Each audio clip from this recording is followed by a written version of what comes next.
সেই জন্য আমাদের মান্দারান গোল্ড ক্লাবের প্রত্যেকটি মেম্বার্সকে আমার তরফ থেকে, আমাদের পিন্টুদার তরফ থেকে এবং স্পেশালি দ্য ঝুম রকার্স ব্যান্ডের তরফ থেকে কোনোদিন ভুলে যাব না।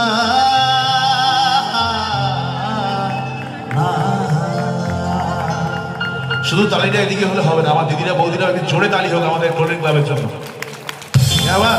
তো সেই জন্য একটুখানি সবাই মিলে আমরা তালে তালে বলবো একসঙ্গে, তোমায় হৃদ মাঝারে রাখবো, ছেড়ে দেব না।